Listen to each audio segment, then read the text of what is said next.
on. So what are the goals that you have for like 2024? My goal this year is to contend for the championship and wins every week. Right on. Uh, What are your thoughts as you look back to last season and how things played out for the team? it was a season of a lot of growth. Got my first win, first podium. Had a good stretch there, and then some gremlins came at me at the end of the year on the car, but looking to get that squared away this year and continue the progress. So on top of working out those gremlins, as you mentioned, what do you feel that you need to do to become a solid like contender week after week and put yourself in that championship picture? Just comes down to making sure you do all the maintenance on the car every week, nut and bolt check, double check everything, and just kind of it's the little things that'll cost you. Right. Like last year, I kind of always worried about the bigger things, and then one race my belt broke, nothing you can do, and then another one my throttle cable broke.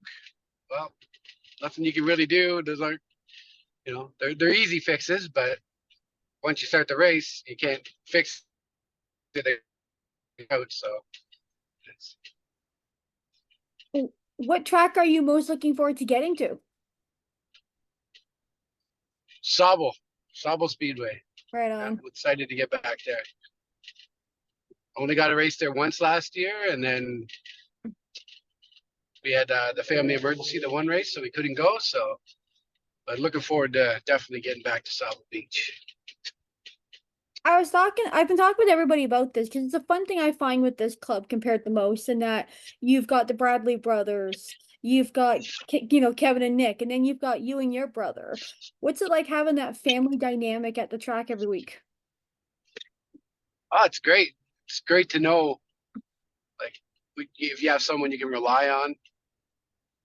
It's it's just very comforting. Right. How did you get started in racing originally? I started out going with my dad to the races.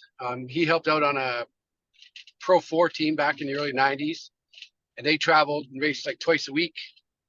So we got to miss school and go to the races. So we were like the cool kids, always coming back. I always forget the one year we raced the C&E ground. So I think it was Wednesdays. So Wednesdays we got to leave school at lunch, and it was awesome.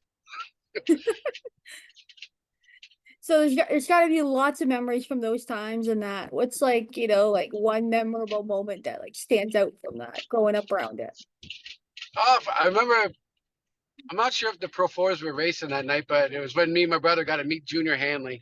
It was Nice. we ran under the flag stand. They opened up the gate, and then me and him were the first onto the track. And I think it was Kojiko was recording it.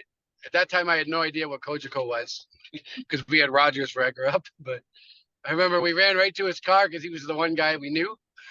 So Oh, I mean got his autograph. And, yeah, that's probably all. I still mean got it somewhere.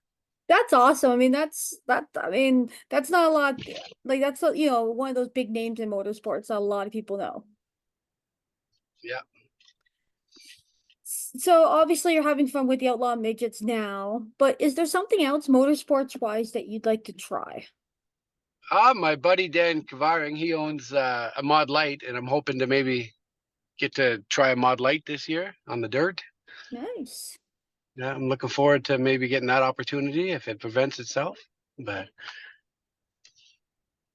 I'll drive anything. I'll be honest. Four uh, wheels in the motor, here we go. yep. Who would you consider your racing hero? My racing hero. Well, growing up, my dad was a diehard Mark Martin fan, so I'm a huge Mark Martin fan as Right well. on. I always raced with class, and then he was just such a stand-up guy. Right. And then on the other side, my grandpa was a Dale Earnhardt Jr. or Dale Senior fan, so I had like the yin and yang. One guy would give you an inch, the other guy wouldn't cut you a millimeter. So, Last question for you. What would be Yeah, a piece of advice that you would give to somebody getting started? just commit yourself like to a schedule. Like looking at you, like say pick Wednesday night.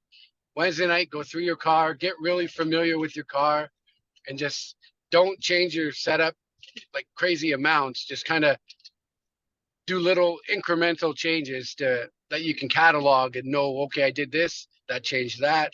This is what this feels like, and just kind of work and learn that way. That's